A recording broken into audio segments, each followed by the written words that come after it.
Tadepalli camp కార్యాలయంలో YCP నేతలతో party అధినేత వైఎస్ జగన్ భేటీ అయ్యారు. జిల్లా అధ్యక్షులు, రీజనల్ కోఆర్డినేటర్లు, జనరల్ సెక్రటరీలు, కార్యదర్శులు హాజరయ్యారు. ప్రజా పోరాటాలు, పార్టీ బలోపేతంపై పార్టీ నేతలతో జగన్ చర్చిస్తున్నారు. భారీగా పెంచిన కరెంట్ ఛార్జీలు, ధాన్యం సేకరణ, రైతుల అవస్థలు, ఫీజు రియంబర్స్మెంట్ బకాయిలు తదితర అంశాలపై చర్చ సాగుతోంది.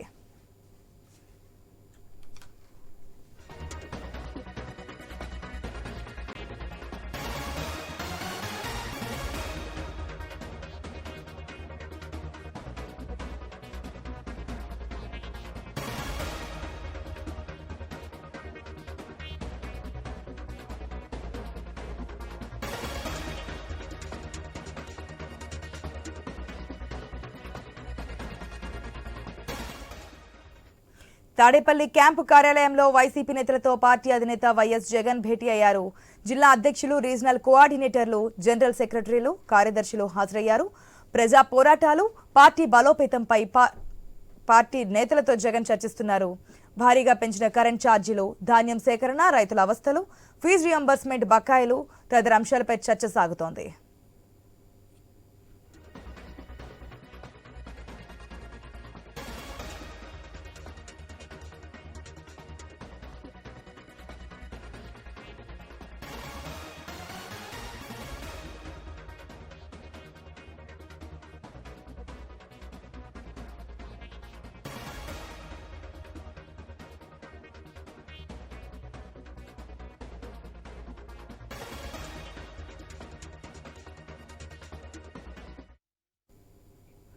తాడేపల్లి క్యాంపు కార్యాలయంలో వైసీపీ నేతలతో పార్టీ అధినేత వైఎస్ జగన్ భేటీ అయ్యారు. జిల్లా అధ్యక్షులు, రీజనల్ కోఆర్డినేటర్లు, జనరల్ సెక్రటరీలు, కార్యదర్శులు ఈ భేటీకి అయితే హాజరైనటువంటి పరిస్థితి. పూర్తి అప్డేట్స్ మా ప్రతినిధి హరీష్ తో తెలుసుకుందాం.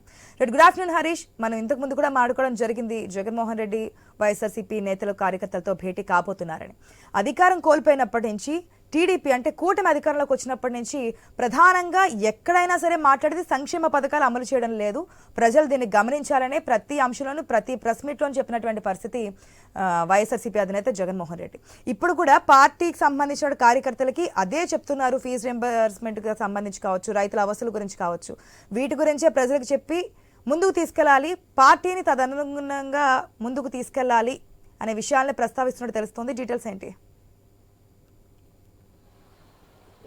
Good afternoon sir. ఖచ్చితంగా మీరు చెప్పినట్టుగానే ప్రజెంట్ వైఎస్ఆర్ కాంగ్రెస్ పార్టీ అధినేత జగన్మోహన్ రెడ్డి కొద్దిసేపటి క్రితం పార్టీకి సంబంధించినటువంటి నాయకత్వం రాష్ట్ర స్థాయి, విస్తృత స్థాయి సమావేశంలో పాల్గొన్నారు. జరుగుతున్నటువంటి రాజకీయ పరిణామాలకు సంబంధించి కూటమి ప్రభుత్వం అధికారంలోకి వచ్చి 6 నెలల కాలంలో జరుగుతున్నటువంటి రాజకీయ పరిణామాలు, అదేవిధంగా పార్టీ నుంచి బయటకు వెళుతున్నటువంటి నాయకత్వం, పార్టీ మారుతున్నటువంటి నాయకత్వం, కొత్తగా వచ్చేటువంటి యూత్కి సంబంధించి, కార్యకర్తలకు సంబంధించి ఉన్నటువంటి అంశాలతో పాటుగా కీలకమైనటువంటి భవిష్యత్ కార్యాచరణకు సంబంధించినటువంటి అంశాలపైన చర్చిస్తున్నారు. ఈ సమావేశానికి జిల్లా అధ్యక్షులతో పాటుగా రీజనల్ కోఆర్డినేటర్లు, జనరల్ సెక్రటరీలు కూడా హాజరైనటువంటి సిచ్యువేషన్. ప్రజా పోరాటాలు, అదేవిధంగా రాబోయేటువంటి రోజుల్లో పార్టీ బలోపేతానికి సంబంధించినటువంటి అంశాలపైన కూడా ఎక్కువగా ఫోకస్ పెట్టినట్టుగా కనిపిస్తుంది. ఇక భారీగా పెంచినటువంటి విద్యుత్ ఛార్జీలకు సంబంధించినటువంటి అంశం, అదేవిధంగా ధాన్యానికి సంబంధించినంత వరకు కూడా ఇటీవల కాలంలో తుఫాను ప్రభావం ఎక్కువగా ఉన్నటువంటి సందర్భంలో కనీసం రైతులకి ముందస్తుగా అలర్ట్ చేయటం, స్థానికంగా ఉన్నటువంటి అధికార యంత్రాంగం రైతులను అలర్ట్ చేసి వాళ్ళకి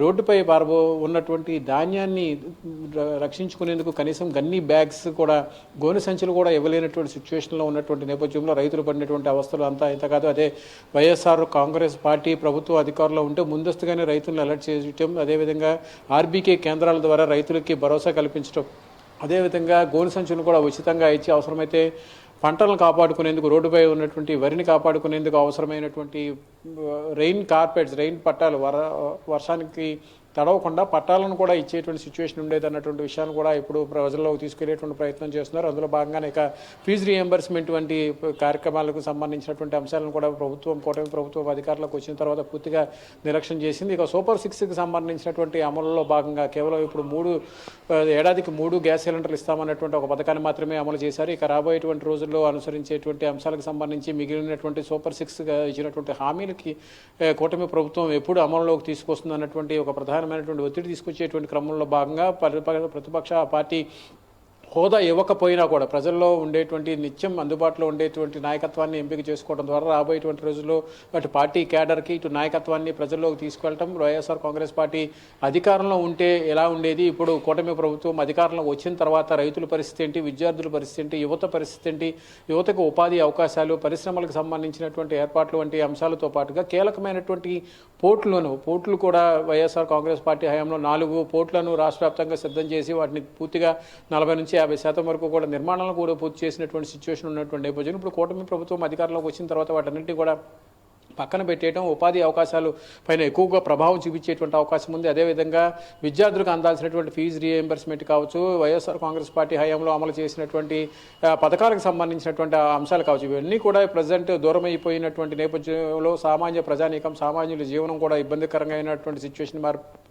ఏర్పడింది. వీటన్నిటిపైన కూడా నాయకత్వానికి అవగాహన కల్పించడం, ఒక రాబోయేటువంటి రోజుల్లో పార్టీకి సంబంధించినటువంటి నాయకత్వం, క్యాడరు, అదేవిధంగా కార్యకర్తలు ఎవరైతే ఉన్నారో వాళ్ళందరినీ కూడా పూర్తిగా పార్టీ అండగా నిలబడటం, నాయకత్వానికి అండగా నిలబడటం, ప్రధానంగా ఇప్పుడు తాజాగా జరుగుతున్నటువంటి సోషల్ మీడియాకి సంబంధించినటువంటి పోస్టులకు సంబంధించినటువంటి వ్యవహారం తీవ్ర స్థాయిలో దుమారాన్ని రాజేసినటువంటి నేపథ్యంలో సోషల్ మీడియాని కేంద్రంగా చేసుకుని పెద్ద ఎత్తున నమోదవుతున్నటువంటి కేసులు, అక్కడ స్టేషన్స్లో మగ్గిపోతున్నటువంటి కార్యకర్తలను కూడా పూర్తిగా అందుబాటులోకి తీసుకోవడం, వారికి అండగా నిలబడ్డాము, వారికి పూర్తిగా భరోసా కల్పిస్తామనేటువంటి ఒక నమ్మకాన్ని కల్పించేటువంటి క్రమంలో భాగంగా పార్టీ క్యాడర్ని పూర్తిగా ఆదుకునేటువంటి క్రమంలో భాగంగానే ఇప్పుడు పార్టీకి సంబంధించినటువంటి లీగల్ టీం కూడా ఎప్పటికప్పుడు యాక్టివేట్ చేస్తూ లీగల్గా రాబోయేటువంటి రోజుల్లో వచ్చేటువంటి సవాళ్లను కూడా అధిగమించేటువంటి క్రమంలో భాగంగా ఇప్పుడు సోషల్ మీడియాకి సంబంధించినటువంటి పోస్టులపై జరుగుతున్నటువంటి అరెస్టులకు సంబంధించినటువంటి అంశం, కార్యకర్తలను పూర్తిగా అరెస్టులు చేసి బెదిరించి వాళ్ళ స్టేషన్లోనే ఉంచడం ద్వారా పూర్తిగా ఆ ప్రజాస్వామ్య హక్కులను కాలరాసే విధంగా వ్యవహరించడం, సోషల్ మీడియా పోస్టులు పెట్టారనేటువంటి ఒక కారణంతో పూర్తిగా పార్టీకి రాజకీయంగా కూడా పోలీసు యంత్రాంగం అనుసరిస్తున్నటువంటి వైఖరి, వీటన్నిటిపైన కూడా స్థానిక కూటమి నాయకత్వం అనుసరిస్తున్నటువంటి వైఖరులన్నింటినీ కూడా పూర్తిగా ఎండగట్టే విధంగా నాయకత్వాన్ని, క్యాడర్ను కూడా ముందుకు తీసుకెళ్లేటువంటి క్రమంలో జగన్ దిశానిర్దేశం చేస్తున్నటువంటి సిచ్యువేషన్ అయితే మనకు కనిపిస్తుంది. ఆశ.